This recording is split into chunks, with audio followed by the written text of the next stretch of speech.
Há muito se diz que o Brasil é o país do futuro e que o futuro se constrói com educação. Mas se a primeira afirmação hoje já é ponto de debate e discussão, para a segunda ainda parece haver consenso. Ao menos em teoria. Na prática, os números mostram um país que envelhece, com algumas mudanças, é bem verdade, mas também com velhos hábitos. No Brasil, mais da metade da população entre 25 e 64 anos não concluiu sequer o nível médio. Continuar estudando nem sempre é questão de força de vontade, mas muitas vezes a boa vontade pode ser justamente a oportunidade para quem, do contrário, seria obrigado a parar. Mas como traduzir boa vontade?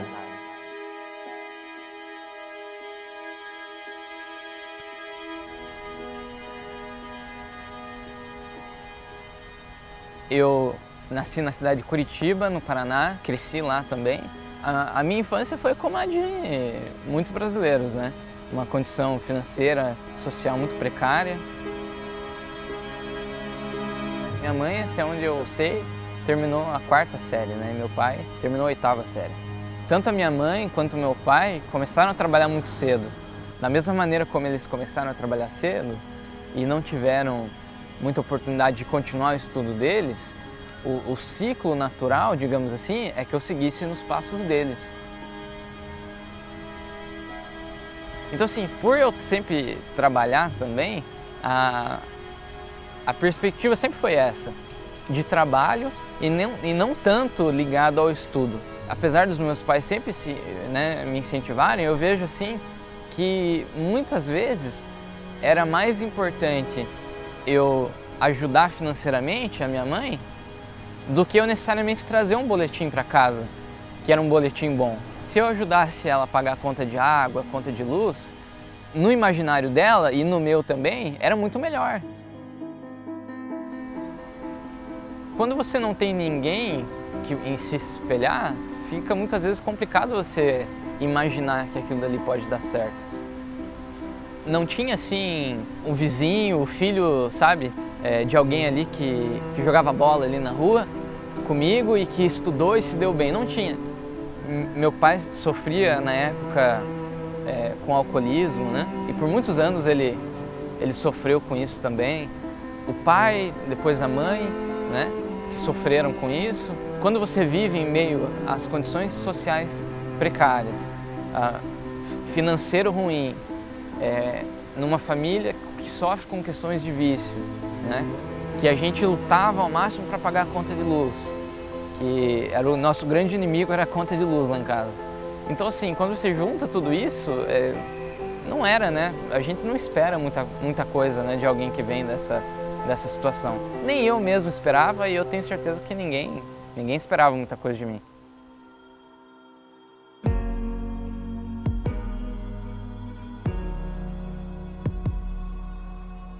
Isso tudo que eu vivia refletia na sala de aula. A maneira como a gente vive influencia muito. Ao mesmo tempo, era um contraste que eu vivia, por quê? Porque a escola também me libertava da realidade que eu tinha em casa. E é nessa situação, na minha vida, na minha experiência pessoal, que eu vejo o poder da educação. Por quê? Tudo aquilo que estava ao redor de mim e dentro de mim me empurrava para uma direção. Mas a educação é tão forte que mesmo tudo me puxando para uma determinada direção, eu acabei indo para outra. A partir do momento que eu comecei a valorizar um pouco a mais a educação, que me despertou um pouco mais, a minha vida mudou completamente.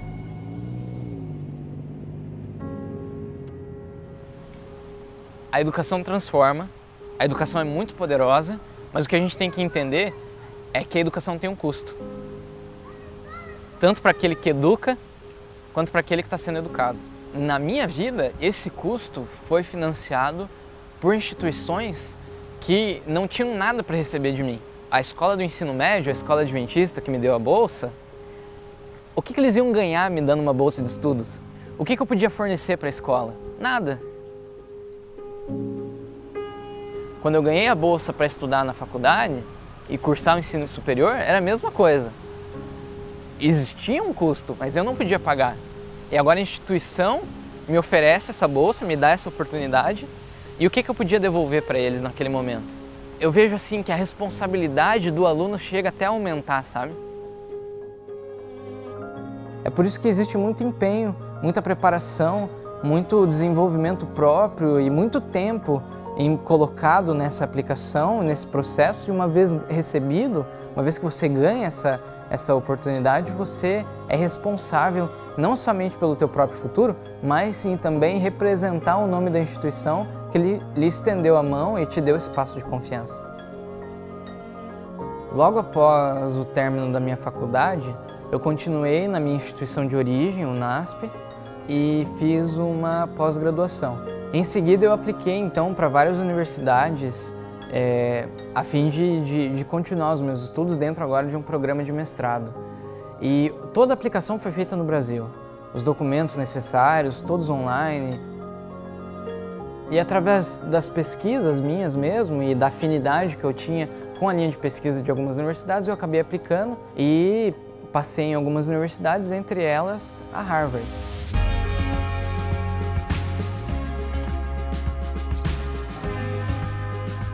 Era uma quarta-feira quando eu recebi um e-mail de que eu havia passado no programa de mestrado.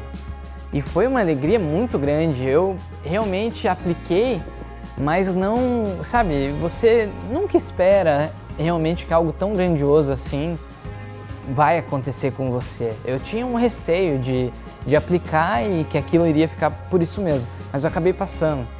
E a minha primeira preocupação imediata quando eu recebi aquele e-mail foi: e agora? Como que eu vou pagar? Uns 2 ou 3 minutos depois desse e-mail, eu recebi um outro e-mail dizendo: daqui 2 horas você vai receber um terceiro e-mail e nesse terceiro e-mail vai estar descrito se você vai ter algum tipo de ajuda financeira ou não. Eu me recordo que foram as 2 horas mais angustiantes da minha vida.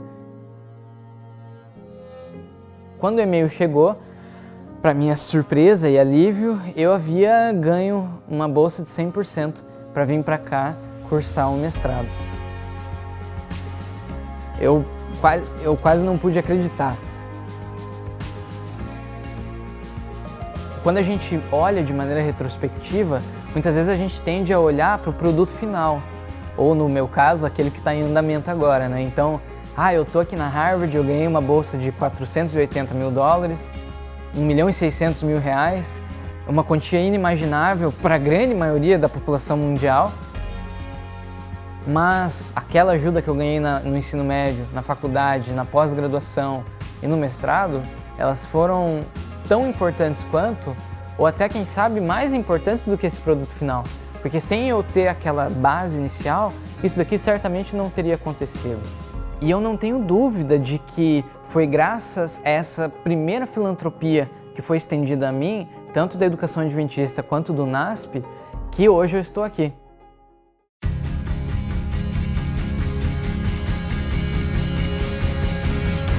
E o mesmo ocorreu no doutorado, né? Eu fiquei muito feliz, é uma alegria muito grande. Hoje alguém pode até imaginar assim: nossa, mas a notícia de uma bolsa para o PhD na Harvard deve ser uma alegria muito maior. Mas não é assim que funciona, porque quando eu ganhei a minha primeira bolsa, isso aqui não existia. Então aquela era a minha alegria maior. Quando eu ganhei a bolsa para a faculdade, aquele momento foi a minha maior alegria, porque isso daqui não existia.